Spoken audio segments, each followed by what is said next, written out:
it's Bucky.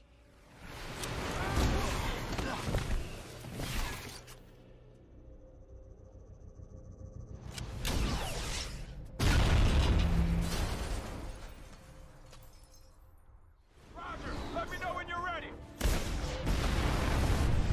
I just did.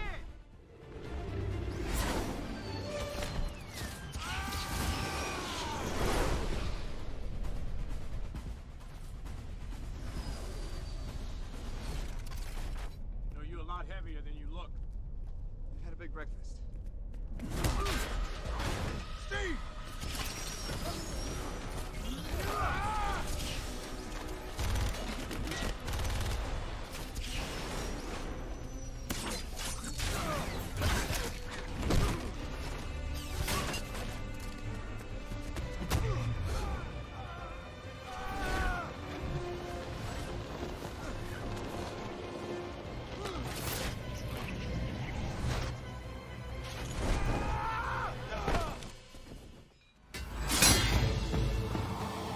Sam, southwest rooftop.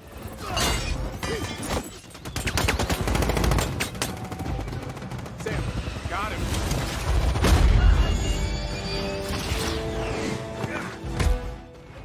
Sam, I can't shake this guy. Right behind you.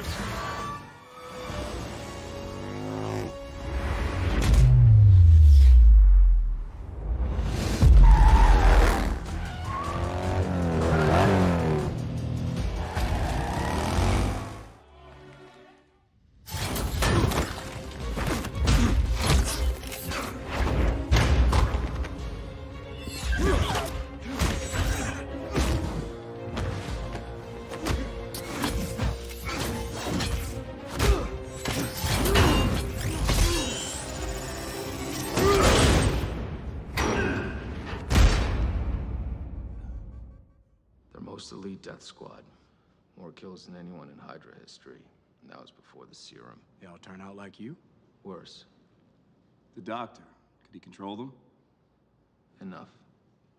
Said he wanted to see an empire fall. With these guys, he could do it. They speak 30 languages, can hide in plain sight, infiltrate, assassinate, destabilize. They can take a whole country down in one night. You'd never see them coming. This would have been a lot easier a week ago.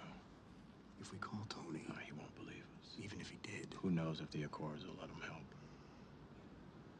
we're on our own. Maybe not. I know a guy. Because this stuff tends to draw a crowd. Can you move your seat up? No. You know, he kind of tried to kill me. Sorry.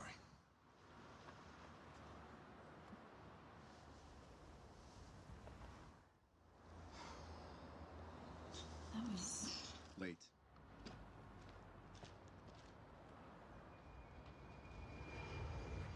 Hey, man. What's up, Tic Tac?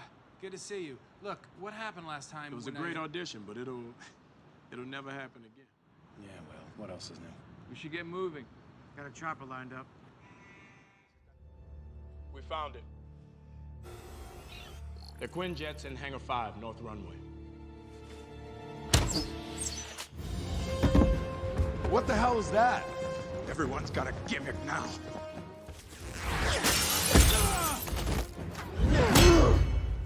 You have a metal arm? That is awesome, dude! You have the right to remain silent! Oh, God. Hey, buddy, I think you lost this!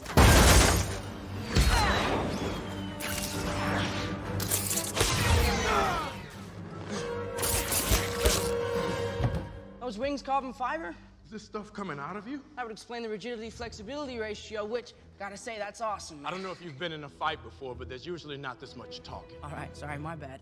Guys, look, I'd love to keep this up, but I've only got one job here today, and I gotta impress Mr. Stark, so I'm really sorry. What? You couldn't have done that earlier? I hate you.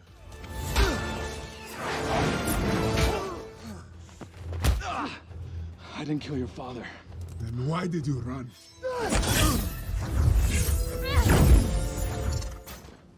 We gotta go. That guy's probably in Siberia by now. We gotta draw out the flyers. I'll take Vision, you get to the jet. No, You get to the jet. Both of you. The rest of us aren't getting out of here. All right, Sam. What's the play? We need a diversion. Something big. I got something kind of big.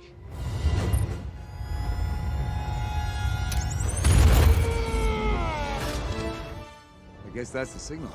Way to go, Tic Tac! Give me back my roadie.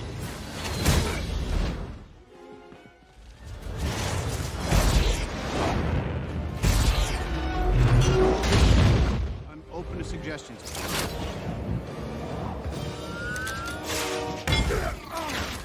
Copy. Target is thruster. Turn him into a glider.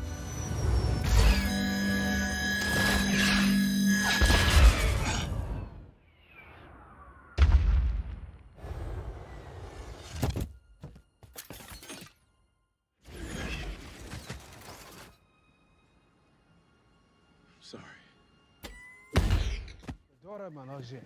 And? A semi-stable 100-year-old man. How you been, Buck? Not bad.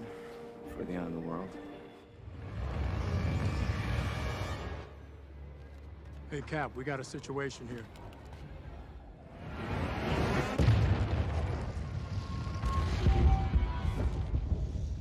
God, I love this place. Yeah, don't start celebrating yet, guys. We got more incoming outside the dome.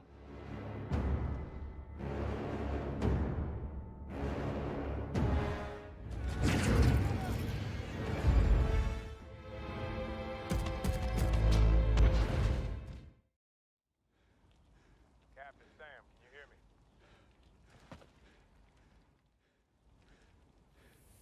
On your left.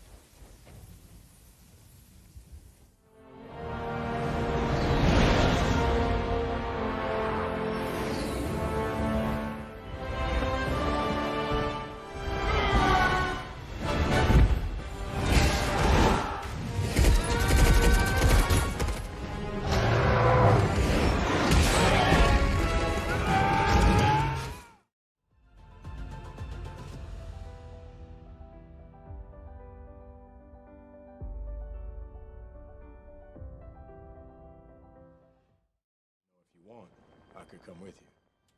You're a good man, Sam. This one's on me, though. Don't do anything stupid till I get back.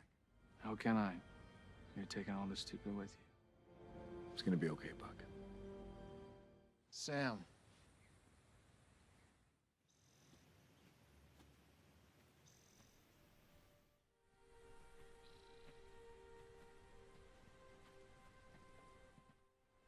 Go ahead.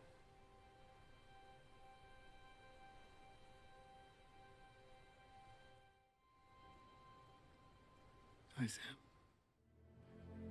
So did something go wrong, or did something go right? Well, after I put the stones back, I thought... I'm happy for you. Truly. Thank you.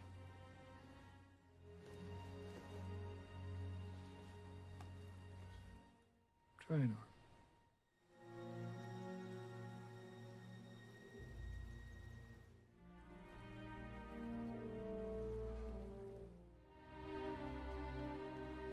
How does it feel? Like it's someone else's.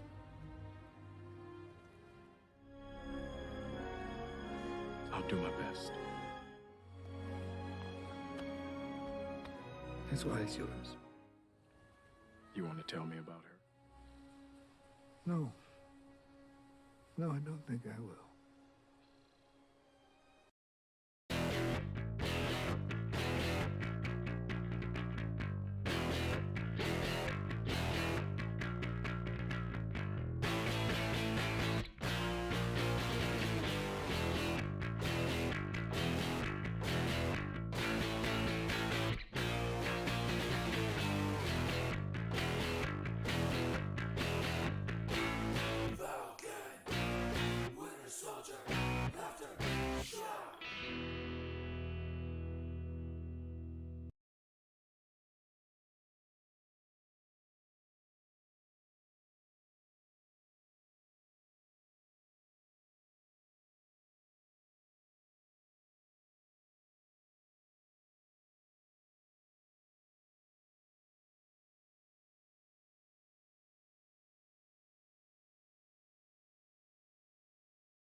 All right, we are muted. I guess I didn't do that right, but basically, Falcon and Winter Soldier After Show, Episode 6, Season Finale. I'm your host, Dimitri Pereira.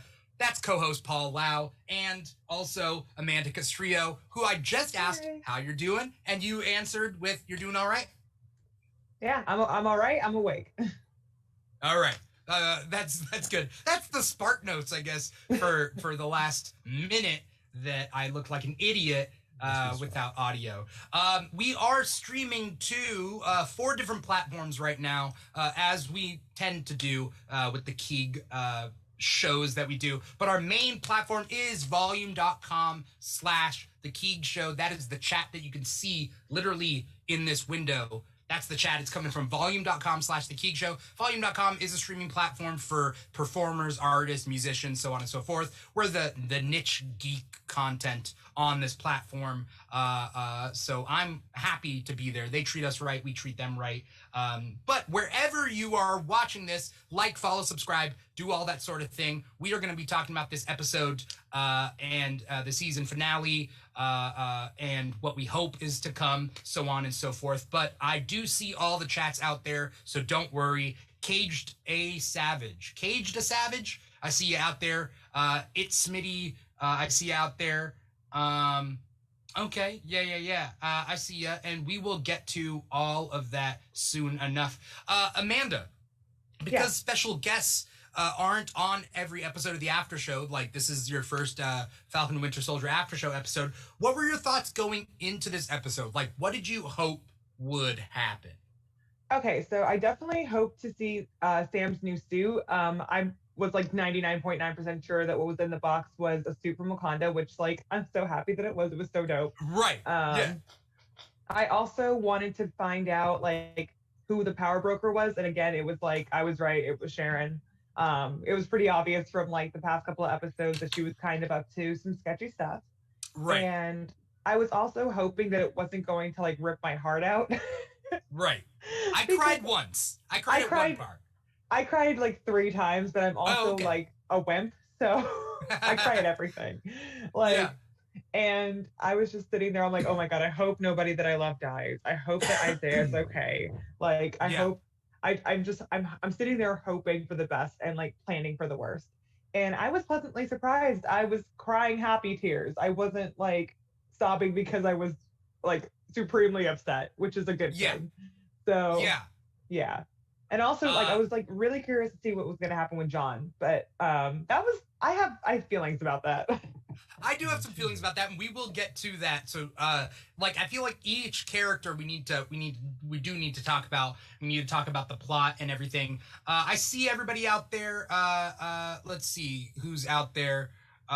We got Aries, we got Matthew Mori, we got Miss Marauder, we got Wilfredos out there. We have Super Beard stopped by to say he was sick and he couldn't stick around, but what's up to Super Beard? Dennis Brochart is out there, and obviously Poop 34, but we know who Poop 34 is. It's kind of like the question about who's the power broker. Who's Poop 34, Paul? I'll never tell. Okay, that was weird. That was weird. Yeah. That was really weird. All right. Yeah. Paul apologizes. There's a lot of comments, so we will get to them as far as like the comments on volume. But well, I mean, let's just do that. Well, before we do that, while I'm reading through it, Paul, what were your hopes and fears going into this episode? Fears? I was wondering, I don't know, like maybe this was Bucky's end, you know?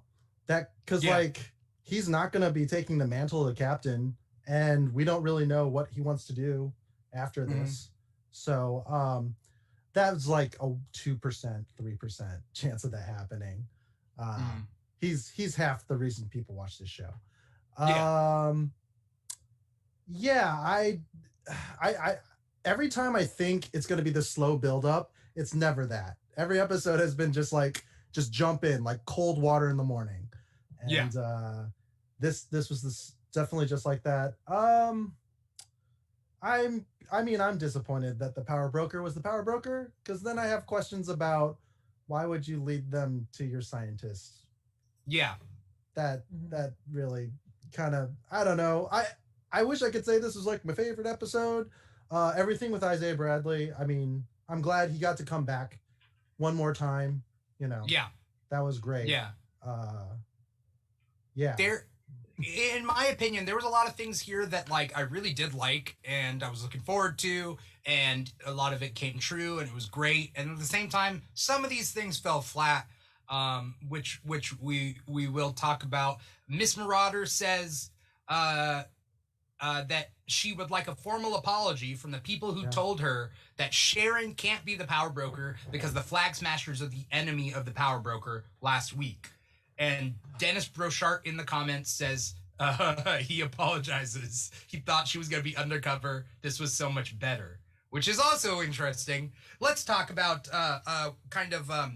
where we started. And no, Matthew Morey, this is not the Mighty Ducks Game Changers after show. So thank you for that joke out there. Mighty Ducks. Anyway, how does this start off? It starts off with how does this start off? What is the opening scene on this, sir? In this episode? Opening was that like the I'm so sorry. The Flag Smashers, they're infiltrating the building. They're trying to stop the vote from happening, and then we see like Sam's new dope ass Captain America outfit. And like it just stroked like right into the action. Like that's literally what happens. They threw gas into the room and then they had to evacuate. What okay, let's talk about Sam's suit, shall we? I mean, it's literally like the comic suit. Like it's almost literally this same design down to like the face mask thing that for some reason shows off his head. Like why? I was like wondering all someone that. has to do is go bonk, you know? I'm never ready for the ears. Like to be sticking out because he flies and your shit's gonna pop when you're going Mach 3. But even if it's covered, it's gonna pop too. I mean, it's about pressure. Dampening. Okay. Yeah, I guess you could like seal the suit except for the scalp and then pull a Carol Danvers. Yeah, but this whole scalp thing. Yeah. Yeah. But the scalp showing, like just the I mean, we're saying scalp, but like his top of his head. He needs to show his edges. It's a crown. He's a king. I get it, but okay. I mean, it's pretty much literally the comic version. More white though on the chest. Yeah. I like it though. I liked it, and the wings like were way more versatile. We see way more wing tricks, right? They're stronger. Yeah. But was there any wing trick or anything that you guys saw in this episode that like really stood out? When he was fighting Carly and the wings were like coming in and out as he was fighting her. Like there was a part where the wings got like really small and then like shot back out again, and it was really, really cool. And but like I think that's what they were made out of vibranium, so I think that's why they're able to do that. The previous wings weren't.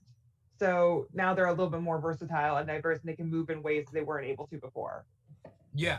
Red Wing is less offensive, like no ballistic. Did he offend you? Yeah, you know how Red Wing is. Always pooping my head. Always eating the other. Offensive. The Thor, Frog of Thunder, whatever. Yeah. You know. Yeah. No, but like no guns really. So. Red Wing. Yeah. Yeah, he had some lasers, but like he has like 2 Red Wings now.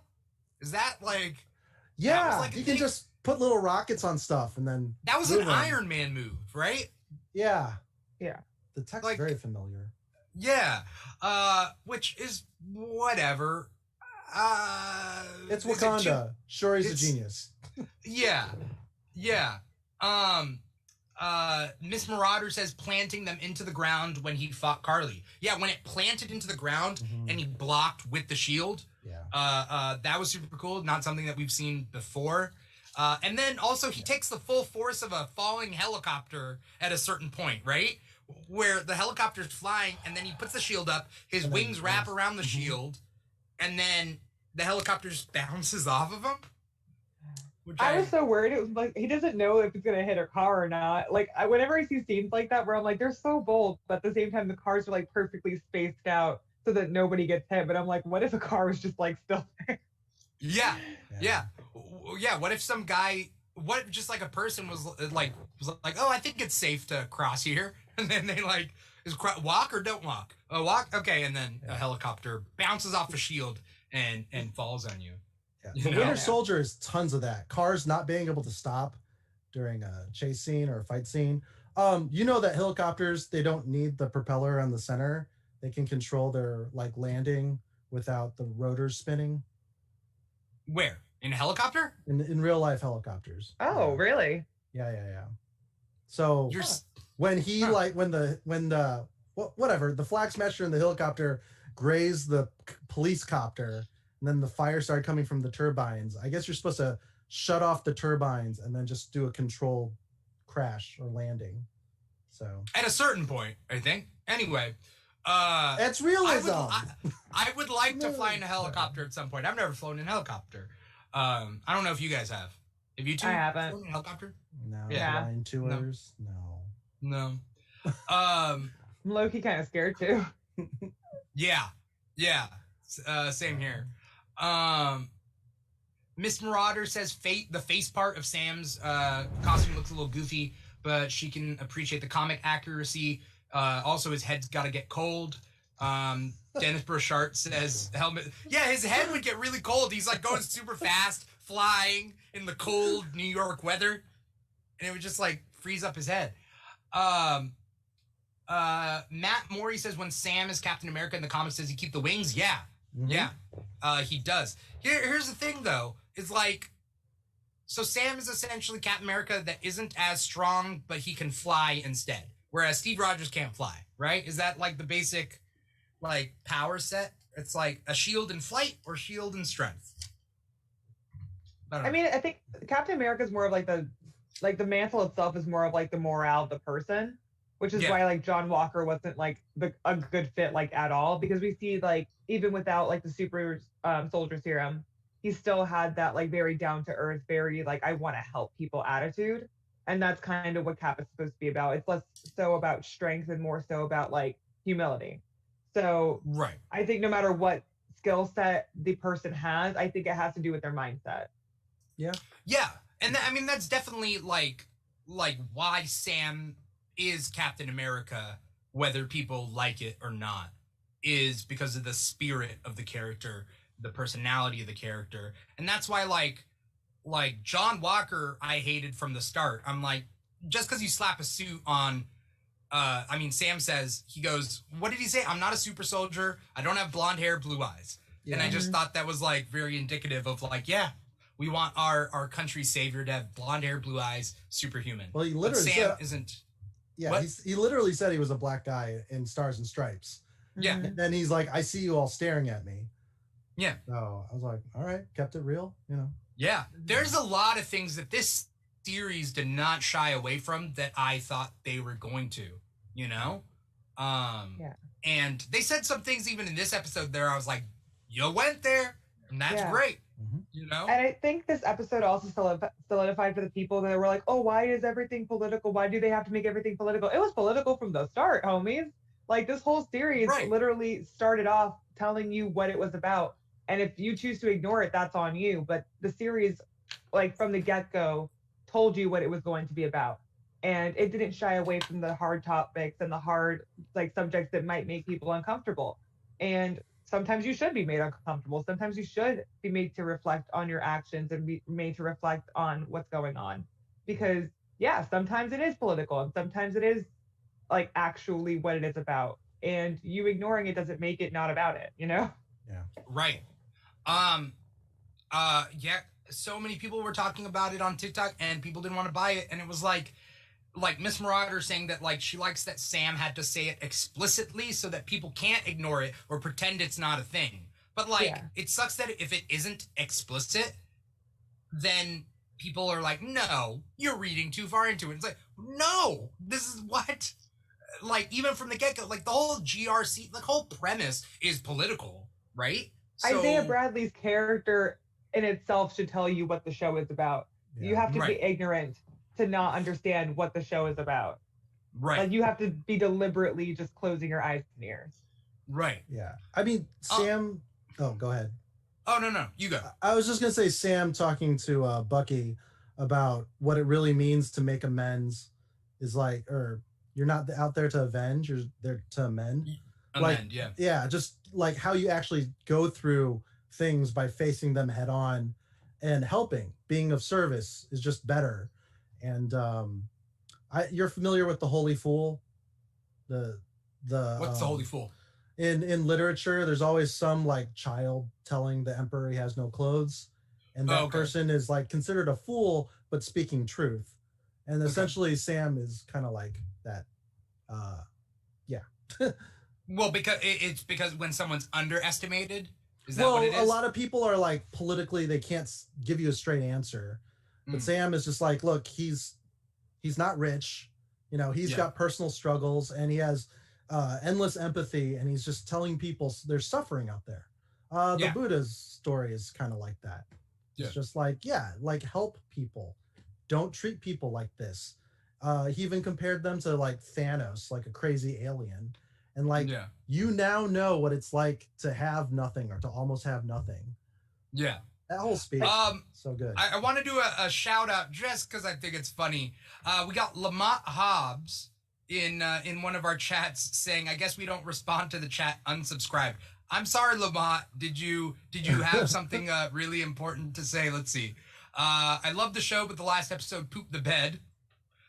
Flag Smasher did nothing. So basically, Lamont, just the way that this show works is we got a lot to talk about, and we will get to what you say. But if you got to unsubscribe, you got to unsubscribe. Shrug emoji for you. Was it a gift sub? No. This one's on YouTube. You know, if you want a shout out, Lamont, we can do a shout out, but I can't do a ticker tape parade for you. But let's talk about the plot of the episode. Did this episode live up to your expectations for what you wanted? Like, did it hit all the check marks on your like checklist? Amanda, I'll let you go. Yes, it actually did.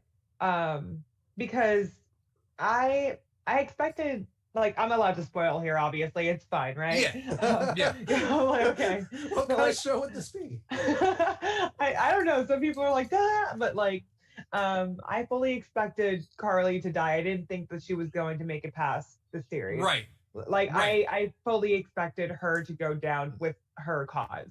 I don't think it would have been appropriate for any other ending. And I did fully expect like Sharon to be the broker. I did fully expect, I was afraid that Isaiah was going to die. I'm glad that he didn't. I'm glad that he got to see like basically the fruits of his own labor and the fruits of somebody else's labor, like Sam. And the statue scene killed me. That's where I like ascended into a different dimension. I cried so much. I was like silently sobbing on the couch. But like, also the only thing that kind of like, the pacing was a bit weird because I felt like the episode ended right in the middle of the episode. Yeah. And then all of a sudden it kept going and I was like, oh. But like I wasn't mad because it kind of wrapped up everything. But as far as like what points I expected to hit, it hit all the points I expected it to hit. Like there wasn't anything where I was like, oh, that kind of sucked. So, like it kind of everything that I was thinking in my head happened and I'm satisfied. Like I ordered the food and the food came out on time and it was hot. So like it was good. Yeah. There are a couple things that I'm like, okay. Like, you know, John Walker being buddy. That was really weird. messed me up. That felt odd. Let's talk about John Walker. Again, some comments said, Lamont Hobbs said, I came out of this caring for John Walker more than anyone else. Is that what they're saying? I mean, that's not me. I don't necessarily agree with that. I care nothing about John Walker for a couple reasons, and I'm gonna draw some parallels in a second. But yeah, John Walker starts off like fighting everybody with his homemade shield, and then I thought he's gonna get his comeuppance. When is he gonna get his comeuppance? Isn't that the whole point? If you're a dick, you need a comeuppance. But are we supposed to sympathize with him? Because I'm not sympathizing with him. whatever, like the only thing that kept playing in my head, like, you know, the TikTok sound that was like popular like last year was like, did a 418. Like, yeah. I was like so confused because I'm like, he was a complete asshole the last episode. And then all of a sudden he was like patting Bucky on the back and he was just like trying to help people and shit and being He did like, the you Lincoln know what? quote. And I was like, what the hell? Like, it felt very sudden. Like, John Walker's character arc, I don't even know if you can call it an arc. It felt very just sudden. Like, I didn't expect him, and unearned. Like, because he still lied to Lamar's family. Like, he still, like, dead ass, like, murked somebody in the street. Like, like, what I'm so confused. I'm very confused about John Walker right now. Like, the fact that they just let him walk away, and I was like, after he also, you know, went against the government and put on Cap's like outfit again and made his own shield and went out as Captain America again after the government said you can't do that, but nobody told him no. Nobody was like, hey, you broke the law. He's got Val. And yeah, make it make sense. Like that. Here's the thing. Dennis Brochart says that's the point. He falls a lot, grows, and becomes a hero. But that's not a character arc. A character arc isn't I slip and I fall until I don't fall. That's like, it's more like if it's your fault, you need your comeuppance. You need to be beaten down to a pulp, lose everything, learn your lesson. But what lesson did John Walker learn? You need inciting incident. Yeah. Like, it literally, like, the Lamar thing was 2 episodes ago. That was so recent. Yeah. Right. And then he lost his stuff. Contessa, what's her name? What's her full name? Valerie, Contessa, something. Yeah. Beep. Valerie. Julia Louis-Dreyfus. Yeah. Yeah. Elaine. Julia Louis-Dreyfus's character. I'm gonna try. It's like 5 names. Valentina Allegra de Fontaine. So La Contessa Valentina Allegra de Fontaine. She came, gave him the card, gave him like a purpose. I get it, but at what point does he like say I was wrong? Let me do something better. Like, he doesn't. He's just like, I'm gonna make this arts and crafts project in my basement or whatever. You know? Shield. Yeah. It looked good when it was like from the front. It looked pretty good, I thought. I mean, it's still janky on the underside. Like it was just like a bunch of Cadbury foil, but yeah. But then like, what did he learn from all of this? He didn't. He just was like, I'm gonna come back at you with this frisbee. Well, they did the good son choice, where it's like, you know, you have to pick one, either go after Carly or pull up the truck.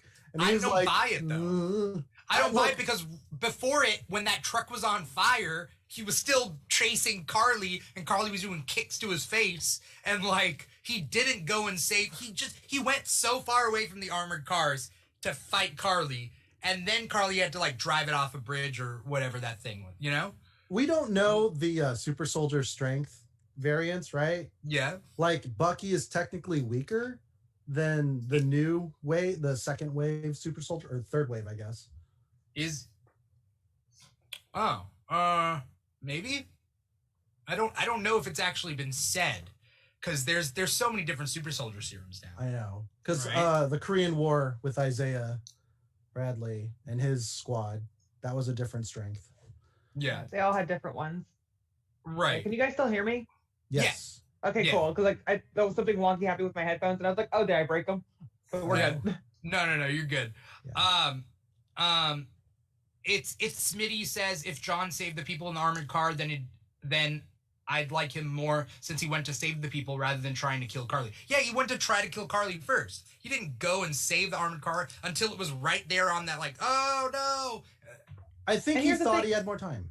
He didn't even start helping people until he got his shit clapped. Like that's the thing too. Is like he lost his shield. He realized that he wasn't gonna be able to like beat people down, and then he was like, maybe I should, you know, help out a little bit. Like at first he was going in for blood, and then all of a sudden he was just like did a full 180, and all of a sudden I'm a superhero. Like what's the the tick supposed to indicate to the audience when he's just like, oh yeah, he does that, right?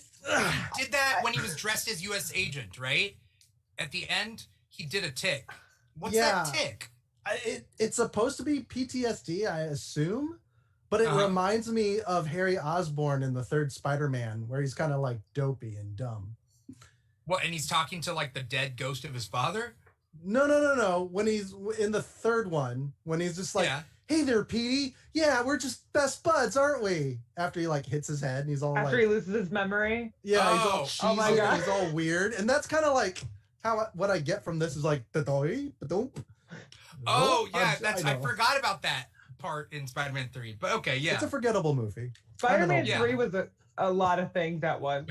And nothing. It was a lot. It was a lot.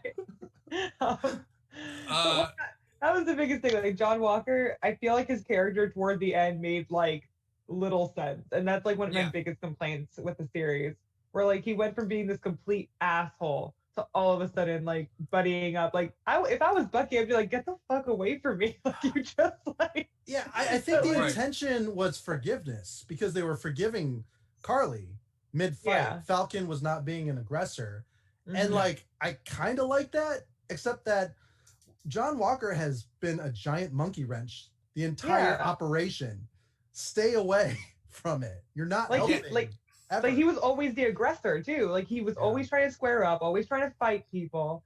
And it's just like in the name of helping, when he wasn't really helping, he was just ruining everything. So it's like he's literally like indirectly the reason why Lamar died. Because if he had just stayed in his lane and let Sam talk, Lamar wouldn't have had to like get into that altercation in the first place. So it's like, but again, he doesn't get any consequences for his actions. Instead of like, he still has a job, even though he has no medals and no honor. Like he still has a job and he's still not in jail. So what consequences did he get? The personification of white privilege, I just didn't know would be John Walker, but maybe that's exactly what it is. It's the idea that you get a second chance, and Sam wasn't even given a first chance.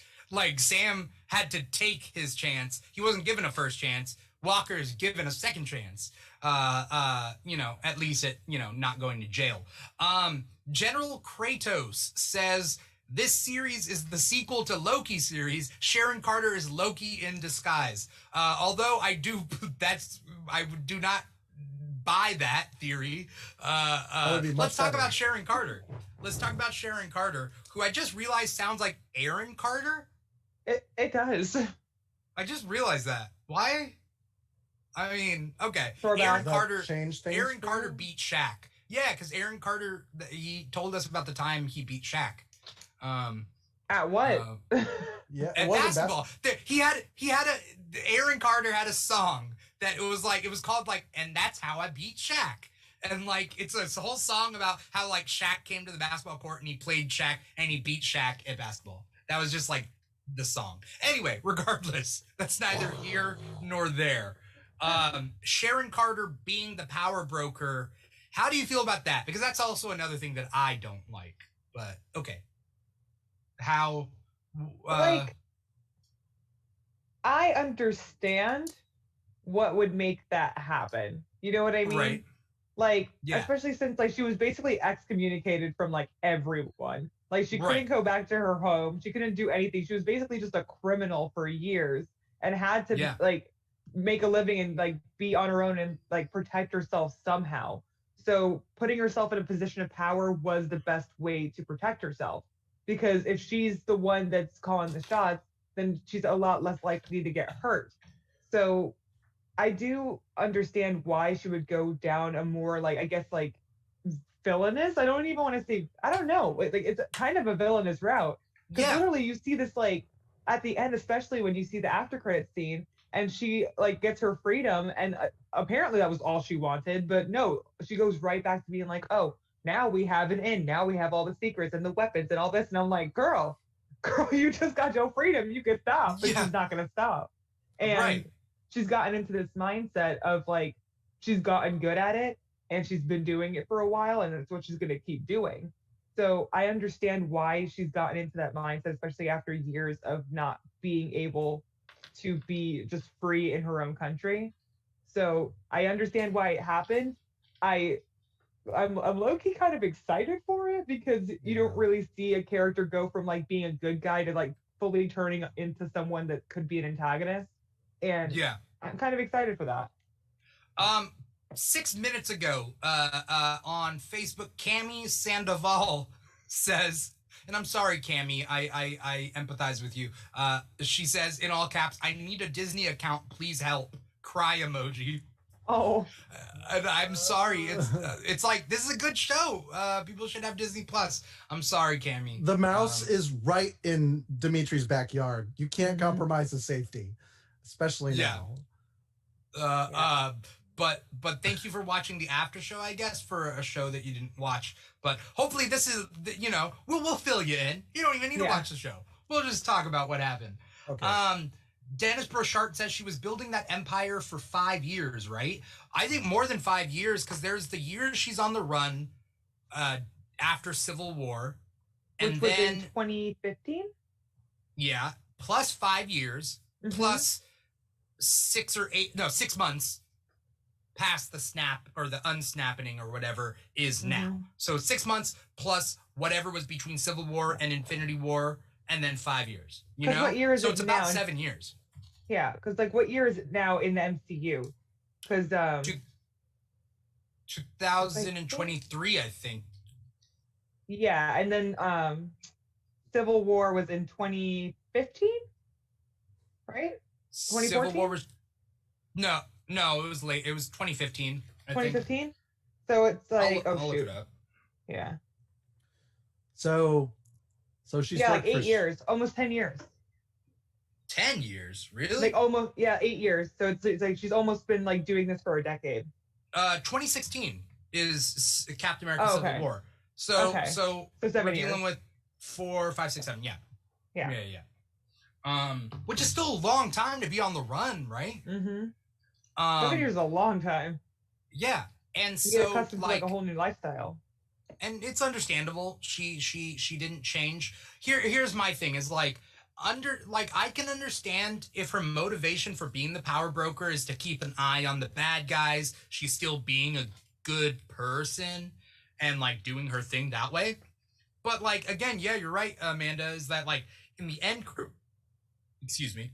in the end credits, she's like, "Haha, now we have our in. We can steal more stuff." And it's like, what? Also, somebody in the comments, I forget who said, they said that they would have liked to have known who Sharon was talking to. Because she's talking to somebody. Who's she talking to? You know? I don't know. Well, you know the history of like the CIA, right? Just in general. Of course I do, Paul, but enlighten me. Well, like drugs in Central America, and then like the whole every conspiracy. Well, at the end of Winter Soldier, she goes and works for the CIA after the fall of SHIELD, and I'm sure that with this movie being what it is, it's just another analogy, being that she's corrupt in a corrupt system, and she's just using her resources.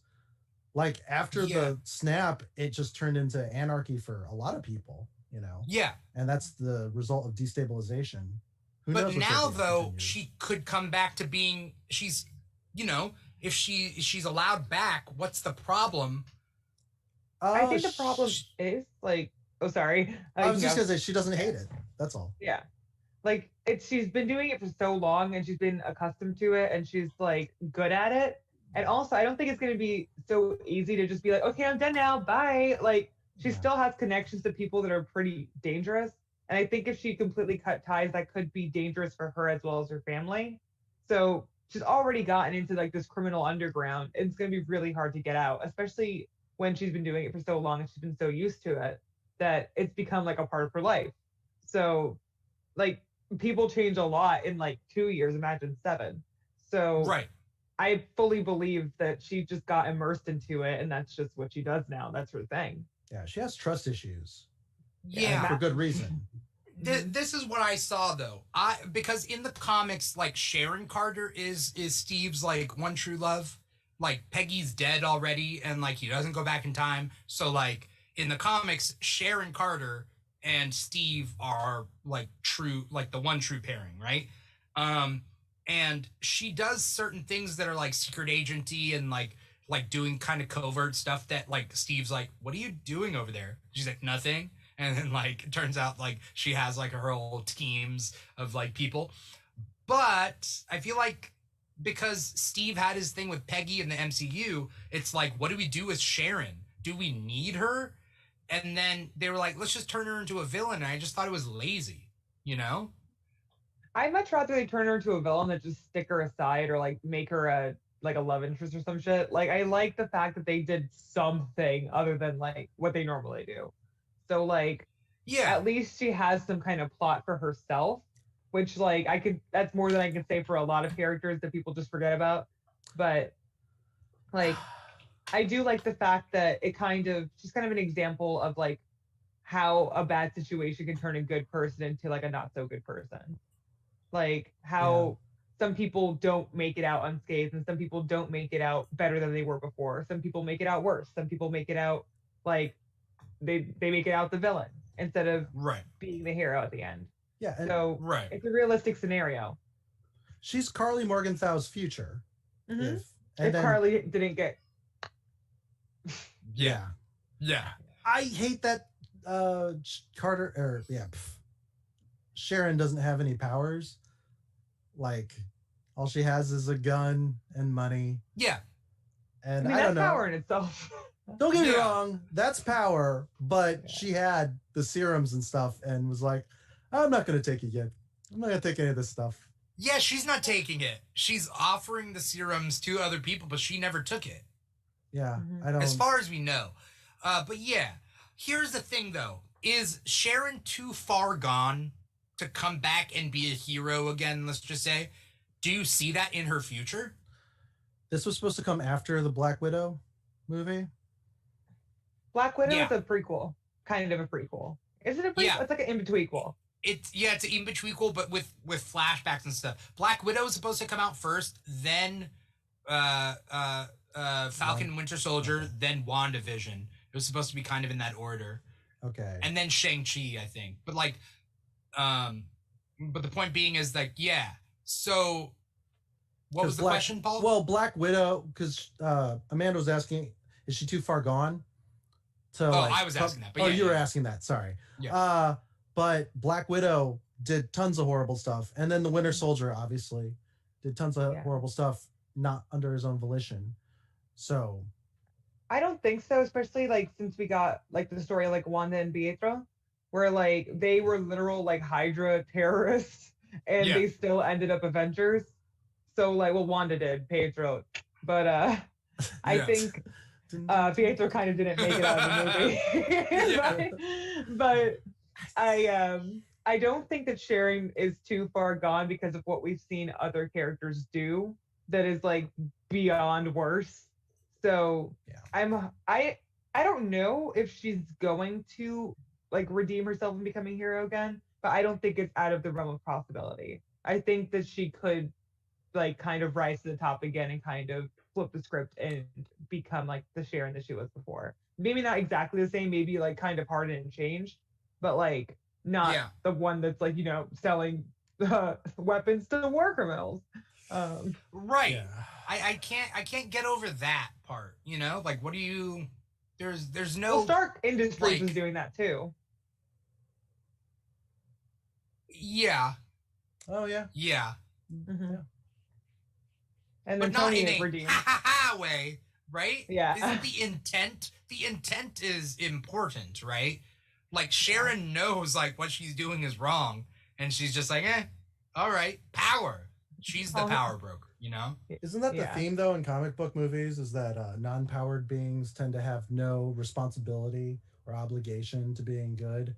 So like Lex Luthor or J. Jonah Jameson, not hating on Spider-Man, despite. I mean, I guess. I mean, same. I mean, I don't know. I mean, they're not in the same weight class. Obviously, I'm trying to think of more like, not the Kingpin. Like it's almost like Sharon Carter's the new Kingpin of Madripoor. Sure. And I don't know. But Kingpin was I'm never only giving Sharon a hard time because I actually wanted to draw a parallel between the redemption of John Walker and the whether John Walker is redeemable and whether Sharon Carter is redeemable. And somebody coined it as himpathy, like empathy, but with HIM, empathy. That we do for these characters, these male characters that go on murderous rampages. Kylo Ren, you know what I mean?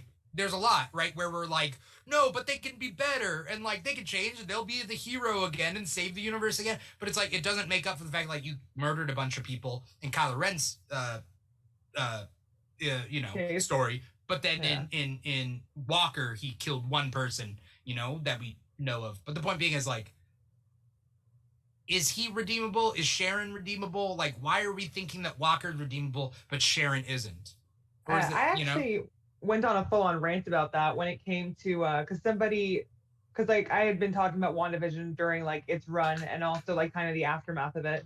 And people were really quick to be well, Wanda's this and Wanda's that. And I'm but you're also the same person that stands Loki. You're also the same person that loves Tony, even though he made a gajillion of his own villains. You're also the person that loves all these characters that have done terrible things, but when Wanda does it, she's a crazy bitch and can't be redeemed. So where's the disconnect there? They're either all crazy bitches that can't be redeemed, or they can all be redeemed. You can't just pick and choose if you're standing Loki and hating on Wanda. That's not how it works. And a lot of people don't understand that it's not about oh, you like this character more, because I can like a character and understand that they've done terrible things. I can separate those two things. I love Loki as a character. He's a little shit and he's done horrible things. I can't sit here and say that he's done nothing wrong. He's done a lot wrong. But a lot of people can't distinguish between I like this character and they've done nothing wrong, and I dislike this character and they're terrible. So I kind of pointed that out where I'm look, if you think that Wanda's a crazy bitch, then you can't sit there and say that Loki did nothing wrong. Right. So so it's a discrepancy that people don't really want to. Nobody wants to think badly of themselves. Nobody wants to think that they have an internal bias. Nobody wants to think that they have a standard for one character and a standard for a different character. So when you point those things out, people get very uncomfortable and they think that you're attacking them. Meanwhile, you're just being hey, I'm pointing this thing out to you. Do with this information what you will. And I think the reason why is because we're so used to seeing male characters on screen and so many honest portrayals of male characters that when it happens the other way around, people are whoa, wait a minute. What's going on? My brain can't, it's not working. So when people were oh, John Walker, he's it was justified. I'm it wasn't justified. You can like a character and still understand that their actions were not justified. I can like Wanda. It's not okay that she imprisoned an entire town, but I can still like the character. And people don't understand that.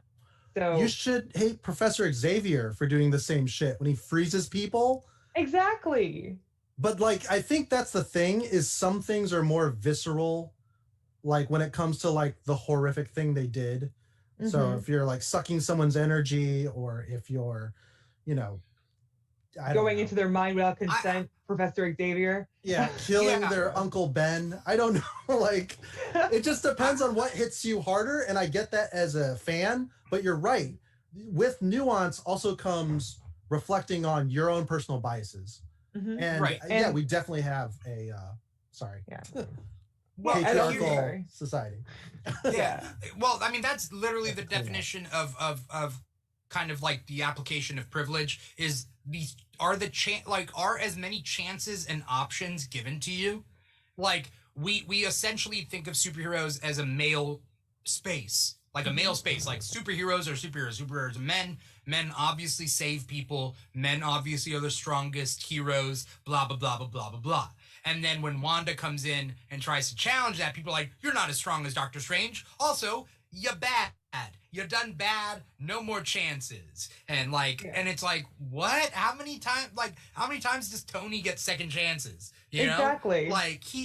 He messes up so much, but we give him second chances. How many times does Tony get to be an asshole, and we're he's an asshole, but he's our asshole? And then Captain Marvel is an asshole, an arrogant, character, and we're like, no, we don't want that. How dare you? Also, you know what I mean? How bad is and it then to when be you point that Pepper out, Potts? yeah, and then when you point that out, people are like, no, I just don't like characters like that. I'm like, but you just said you love Tony, so what's the truth? Like, what is the truth? Right. Like the same people that like are on their knees being like John Walker did nothing wrong are the same people that are like, I hate Captain Marvel. It's like, but why though? Like, so you like John Walker, who's confident and arrogant and thinks that he is above the law and can do whatever he wants, and walks in there with his Pinterest shield, and he's fine. That's okay. But Captain Marvel being confident in her abilities, that's not okay. Don't you see your bias there? Like, you have to sit down and understand, hey, I have a bias and I need to work on that. That's all you need to do, instead of just sitting there and throwing a tantrum and being like, well, it's not everything's about misogyny. And I'm like, yeah, and you also said that the Falcon and the Winter Soldier wasn't about racism, but here we are. Right. It's like, right. But here we are. How many episodes? Even the context. What? I was just gonna say, how many Paul? episodes before you're just full blown? Like, if you're denying that race is an issue, that you just qualify as a racist. I would say like episode 2. If you don't get it, there's people that live decades. The Isaiah Bradley episode is like hitting people over the head. And it's Yeah. like, hello. There's people that live decades closing their eyes and ears and saying there's nothing wrong. You know what I mean? That there's people that are literally like in their 70s still denying that racism is a thing. So if you're gonna be ignorant, you can beat it into somebody as much as you can. Like, you can say it over and over again until you're blue in the face. You can show them every single news report, every single like example, and they won't want to hear it. It's like the anti-maskers. They don't care. Like, if it's not affecting them directly, it's not real. And that's how a lot of people think. Where it's like, it's not affecting me, therefore it's not real. And it's unfortunate. My experience is the only experience. Yeah. You know, do your own research. Yeah, like there's people that do your own research.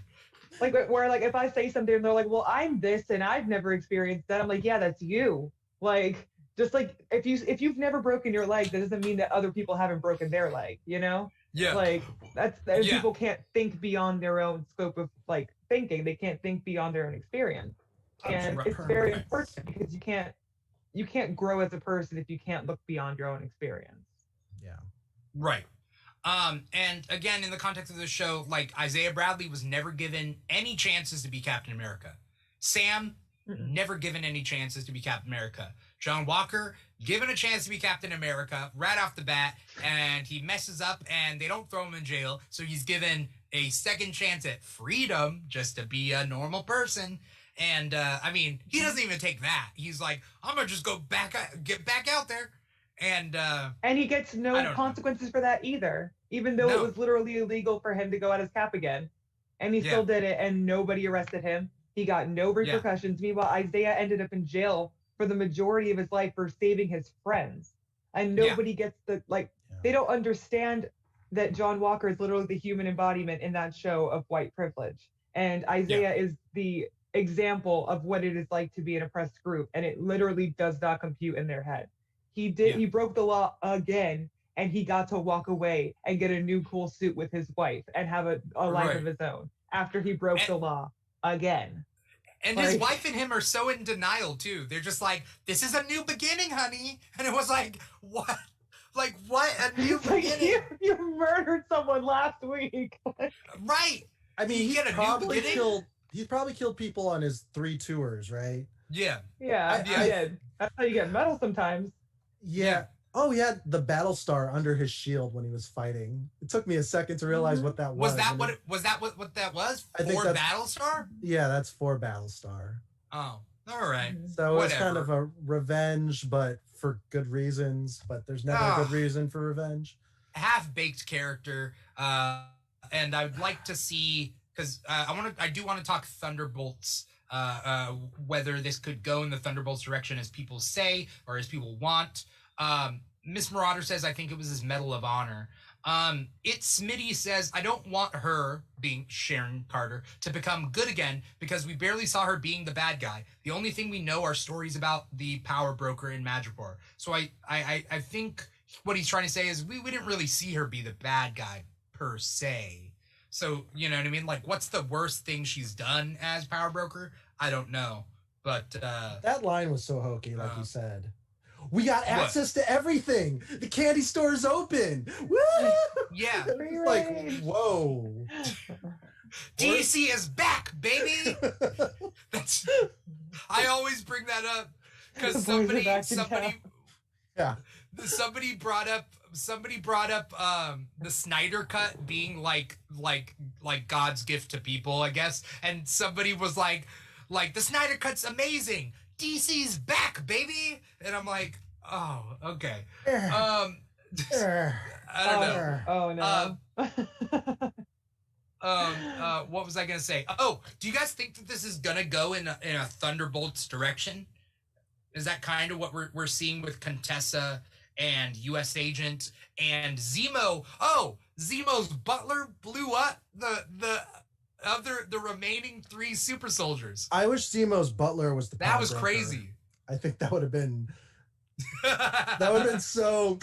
Yes, Master Zemo, I've been taking care of business every day. Yeah.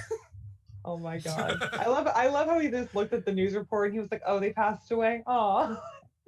And he just went back to reading his book. In his vans. Yeah. His van. Okay. I saw those I can't. Yeah. Waffle souls. They gave him vans in prison. But Contessa. Yeah, I mean, I thought it was Zemo telling the butler, but then Contessa makes a big thing about like whether she was actually the person or not, and then like she's like, "Well, look who." So I feel like Zemo and her in cahoots, right? I mean, they have to be. They kind of intercut that, like those scenes together. So normally when they intercut scenes together, it means that those like characters are related to each other in some aspect. Yeah. And I don't think she would have like played around and thrown it out there because she seems like the type of like performative person to be like, yeah, I did it, and what? Like, I think that she also had something to do with it because if she put it out there and she was like teasing it like that, I think it was also something that she must have done. And since it like went so quickly from that scene over to like the butler and Zemo where it's all together, they have to be in cahoots somehow. Like, I think that it has to make sense somehow. Yeah. Zemo can't work with superpowered people. Yeah, no, he doesn't like it. Like, he destroyed the serums, and the only reason John got it is because he got an extra one that rolled away. So I don't see him as Citizen V with a superpowered team. Well, is he against superpowers or super soldiers? Like, was he against Iron Man? Not necessarily, right? Because Iron Man worked for his suit, right? That in Zemo's mind, like Zemo wouldn't take Iron Man's suit from Iron Man. So he's gonna like command the Sinister Six. He's gonna get or like Scorpion. Yeah, and maybe. Vulture. I mean, the real question is, how does Zemo work with John Walker if John Walker's a super soldier? Yeah, Either that or he didn't. Either that or maybe he. I don't know. I think he would have known if like Contessa was also involved in it. You know, like I think he would have known if like Contessa was also in cahoots with John. I don't know. Maybe he doesn't know that she's like in talks with John. Like maybe she's keeping that from him. That'd be the only way that I could like think about where he'd be like, oh, like he's in cahoots with Contessa, but he doesn't know that Contessa's in cahoots with John. Right. So kind of like a reverse domino effect. Honestly, I was hoping those super soldiers, well, the flag smashers that were caught after they got nuked, survived or something. You know, just so they could use them. Also, another thing too, it's like Carly got shot a couple of episodes ago and she lived. Like she got injured and then she got shot this episode and she died. So I'm like, does it depend on like where you get shot? Probably, right? Yeah, she got shot. Was in it the really? Shoulder. She got shot in the gut like a lot. Like, Oh yeah. Sharon just like unloaded, you know. Yeah, she just kind of. Yeah. But like that was one thing where I'm like, did I see that right? Because I know she got shot a couple episodes ago and she was like kind of she was fighting and like not acting like she just got shot. But also if you have super strength, you have access to crazy weapons, get some armor, you have more stamina, more strength, pile it on. If it's hard to move around in, just, you know. Yeah. Well, are you saying kind of like Piccolo? Like Piccolo in Dragon Ball Z, where the weighted stuff, so that I'm not saying it get off and really stronger. kick people's asses. That's all supposed to be used for like speed and strength. Yeah. No, I mean like just wear armor because you're not bulletproof. Yeah. You know, Captain America has its shield, so that's like, pretty at least, smart. like, protect the center, like protect your like everything here, because that's what bulletproof vests are for, and you can still move in those. So like, have a hot dog cart as your armor. Just put it on. I'm a hot dog guy. No, I'm not. I'm a flag smasher. Like, I don't know. Just improvise. I feel like you're just inventing villains at this point. The hot dog smasher. Hot dog smasher. Ladies and gentlemen, thank you for coming out to Strip Club Thursdays. We got Hot Dog Smasher. Thank you, Kielbasa Joe. We got Hot Dog Smasher. Kielbasa Joe. No, like Sam's words, like, oh, you earned that ass whooping. I'm like, that was so. Oh my god! And also like, where he's like, I'm Captain America, and the guy was like, I thought Captain America was on the moon. Yeah. The whole running gag of like Cap being on the moon. That was one thing I was like, if they have an after credit scene of just old man Cap chilling on the moon, I'm gonna die. Like, yeah. Here's the thing. Matt brought up a good point. Matt likes it best when post-credits tease upcoming stories, but I feel like we didn't get enough. Like, maybe are we spoiled when it comes to, like, every post-credit has Thanos being like, I shall move one step closer to Earth. And, like, it's like, and then change his skin color again and be, like, pink to purple to blue. Yeah. Smitty says, when the armored truck was falling, I honestly thought Spider-Man was going to come and save it. I guess. I mean, I wasn't expecting Spider-Man, but I think I was, I don't know, maybe I was expecting something more. Well, wait a minute. As far as the Falcon and the Winter Soldier, when does this take place? I know that WandaVision was before Homecoming. So this is before Homecoming also. This is like 2 months before Homecoming. Got it. Because if it had been after Homecoming, I'd be like, Spidey's hiding. Like, Spidey is not going outside. Yeah. Like, no, he'd be in his Iron Spider costume at this point. Yeah. Like, he would still have that. Matt Morey says, I don't want post-credits to tie up storylines that should have been tied up within the show itself. Yeah. So then tie up the story within the show, and the post-credits is like what's coming next.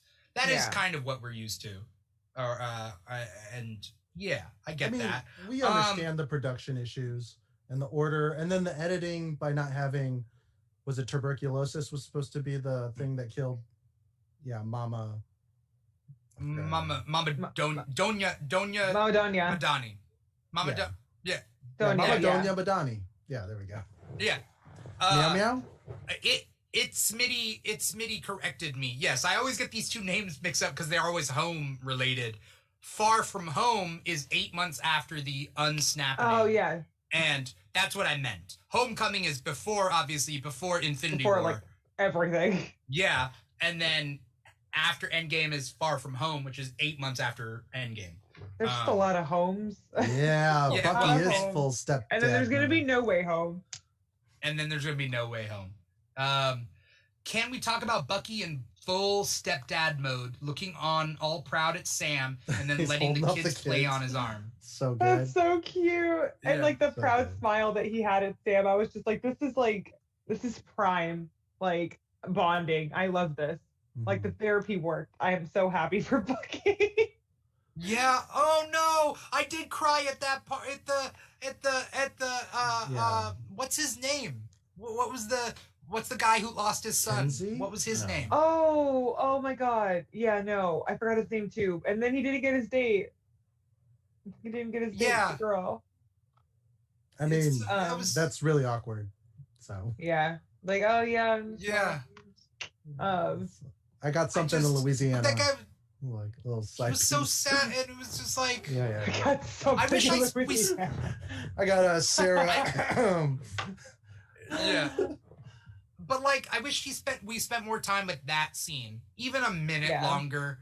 Make me cry, like more. With the guy who lost the his old son. man that had the shrine of his son. Yeah. Mars Bar says Yori, but I don't. Yori. Yori. Okay. I remember he had a last name, but I forget his last name. But the point being is, I would have liked a little bit more of that, like really like stick the knife into me and twist that, because that's a big bombshell of like, oh yeah, I killed your son. I've been hanging out with you all this time, but like your son's dead and it's my fault. It's the last episode, and that's what it felt like, was like, just wrap it up. Like, people. Yeah, like an Oscar speech. It sucks, but and the music starts playing. Yeah. Till you get off the stage. But Isaiah's statue, though, that was a big one. Eyeballed. That was a big one. Yeah. Yeah.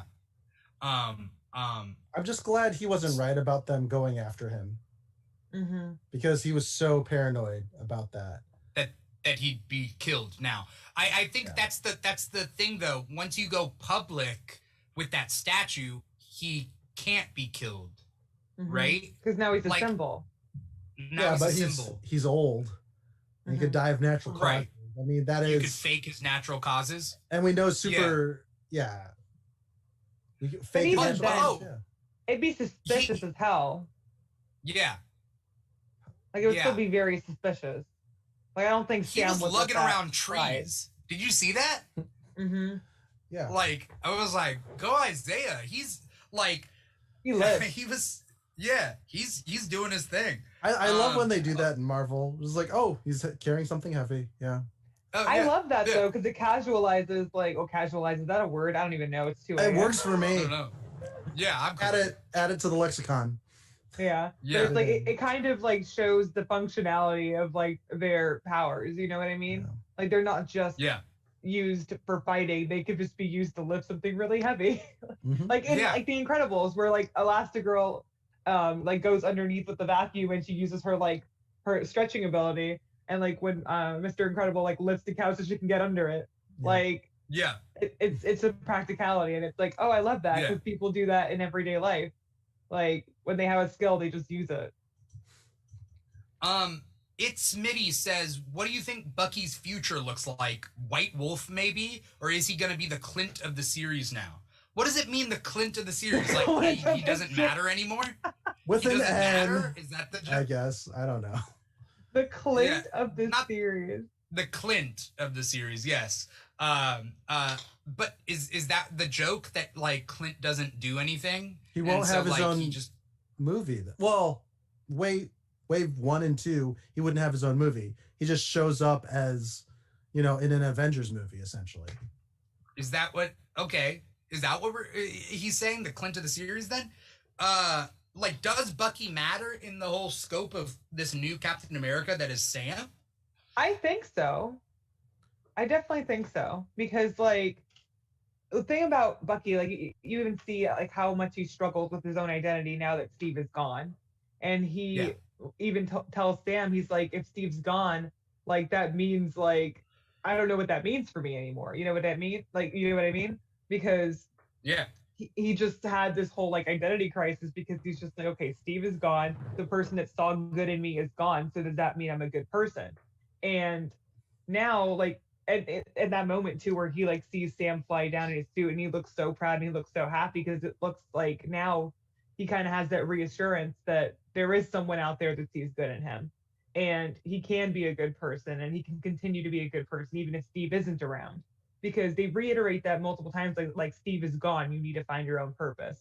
Steve is gone, you can't rely on what Steve thought about you because he's gone.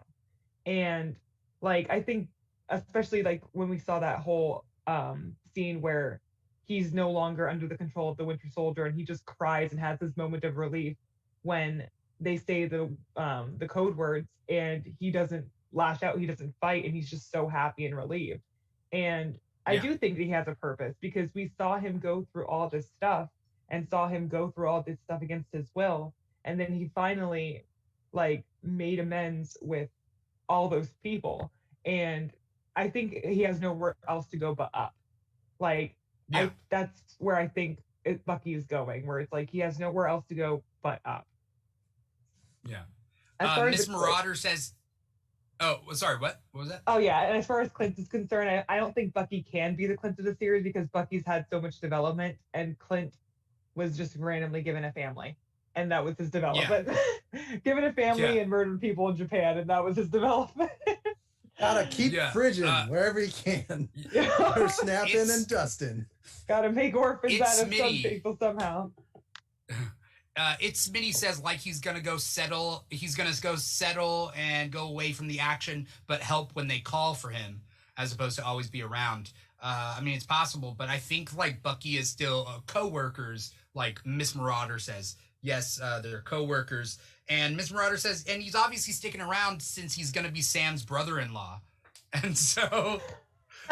Like, are we gonna see that? I think it's more of a sense of community, right? Like Bucky's never had that community, you know, this whole time. Like, other than being a hero or a villain, like he's never been a person, right? And he had he's never been able to put down roots. Yeah, like develop a personality. Like this is the most we've seen Bucky have a personality. Because he finally is able to have a personality. And it's nice to see him like smile and joke and actually like be a human being. And that's why like he kind of defrosted as a character. And it was nice to see like the person underneath the super soldier. So as far as and also like the whole thing where he started very bitter with Sam and very resentful of the fact that Sam didn't take up the mantle. And then he finally came to that understanding of like I didn't think about how much pressure that could have been on someone like you versus someone like me. And where he finally comes to that understanding of like, you weren't being selfish, you were protecting yourself. And I never understood that because I never could understand that because I'm not you. And he went through this whole just not only internal but external growth where it's like, I don't think they will just throw him away after he went through all that. Smitty says Bucky's the best when he's a sidekick, so I don't know what he's gonna do. Best case possibly goes to Wakanda and teams up with Shuri. I mean, he could definitely do a lot more, and they'll find ways. None of these character stories are over, you know? We're gonna see Sam and Bucky be partners, right? Bucky is the Miss liaison. Marauder says, yes, I totally agree. What's up? Oh, Bucky is the liaison to Wakanda. As far as most time spent there, and Miss Marauder, I think, is saying she agrees with Amanda's assessment. Yes, I totally agree. I feel like I liked Bucky before, purely on the surface level, but I feel much more connected to his character now, and I love him and Sam more than ever.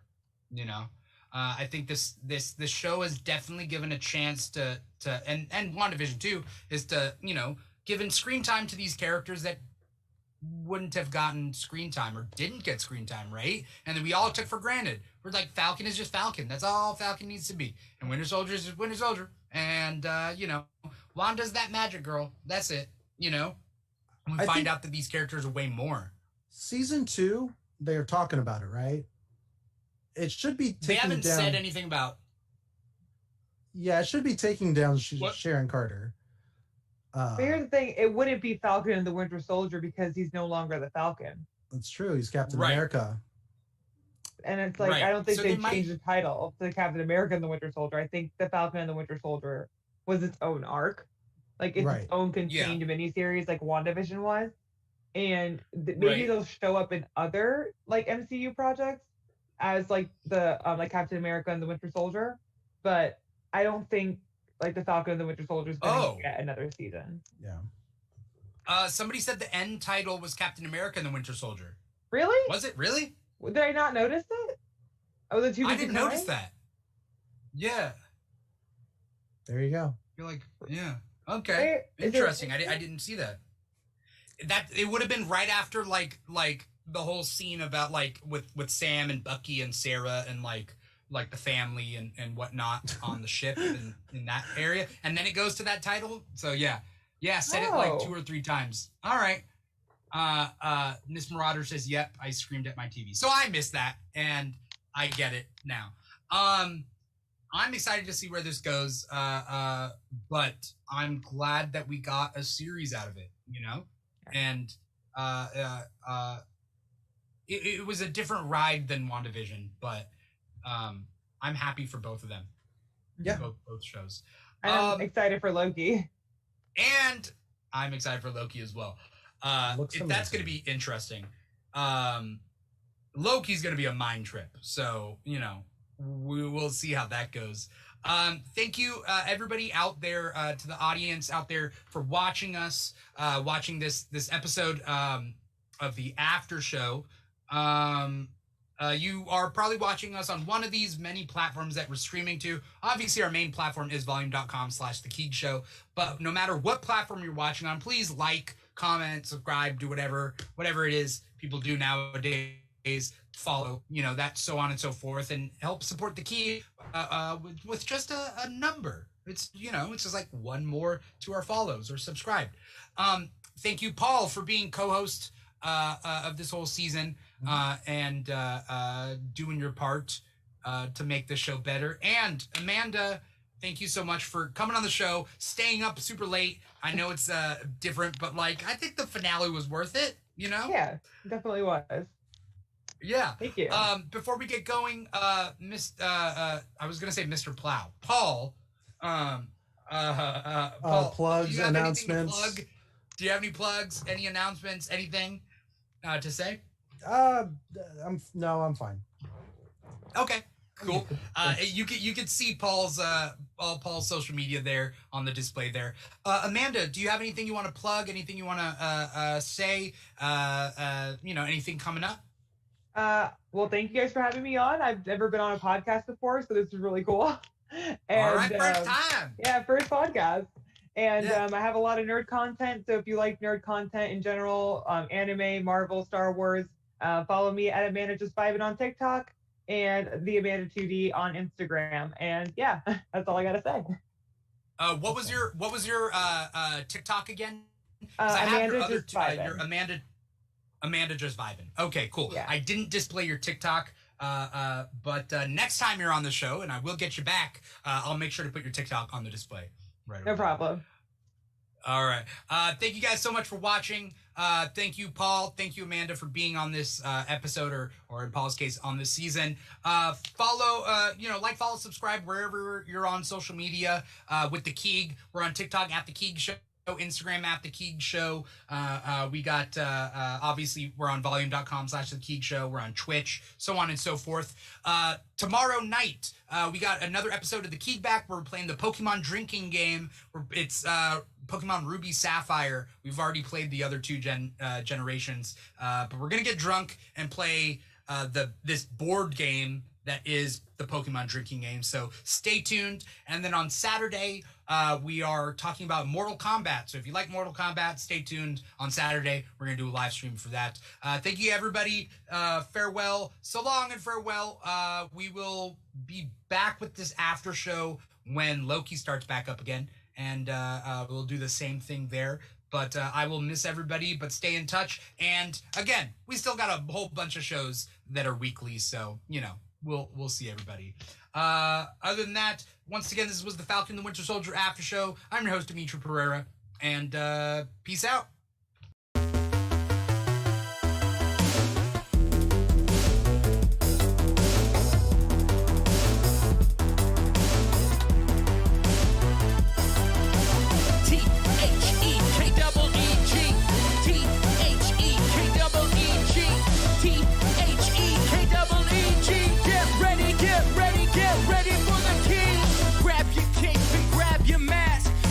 Super strong or super